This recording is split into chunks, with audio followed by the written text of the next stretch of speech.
Hello again and welcome to our latest monthly update. This time we're covering figures for the month of March. You may remember that so far this year we saw a very strong January followed by a fairly flat February once we allow for the leap day. Well, in March what we're reporting is a slight 1% decline in the volume of overseas residents visiting Britain and a 3% decline in how much those visitors actually spent while they were here. However, thanks to those really strong months earlier on in the year, we're still able to talk about growth when we're looking at the year-to-date picture. So 4% up for volume and 3% for value. What were some of the key findings then when we look at the month of March?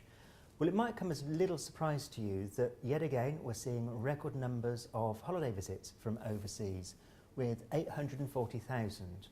Also a record for March was the number of residents of countries outside of Europe and North America, so what we call the rest of the world region, with 290,000 such visits. That's countries such as Australia, Brazil and China. When we look at the first 3 months of 2012, again we're able to say it was a record 3 months for the number of holiday visits at 2.1 million. However, before we get too carried away, a salutary note: even though we are seeing some growth in the volume of international business visits to Britain, when we look at the first 3 months of 2012, we're still nearly a fifth lower than the record start to a year back in 2008, ahead of the global financial crisis. I promised last time that we'd look at where visitors actually stayed in Britain during 2011. These figures are all provisional, but they're not likely to change that much.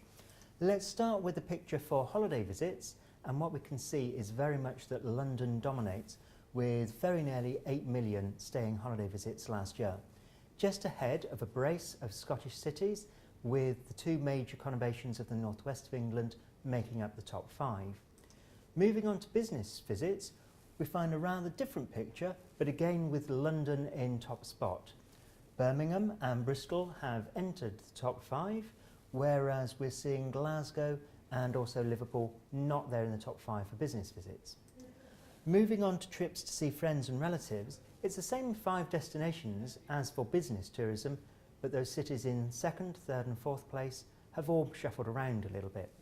Finally, looking at visits for study purpose, although London is still top, we find a very different complexion to the remainder of the top 5, with those renowned seats of learning of Oxford and Cambridge in there, but also centres where there are an awful lot of establishments teaching English as a foreign language to overseas residents, namely Brighton and Hove and Bournemouth.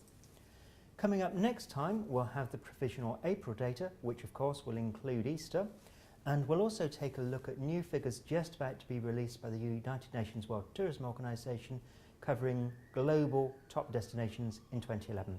So until then, bye for now.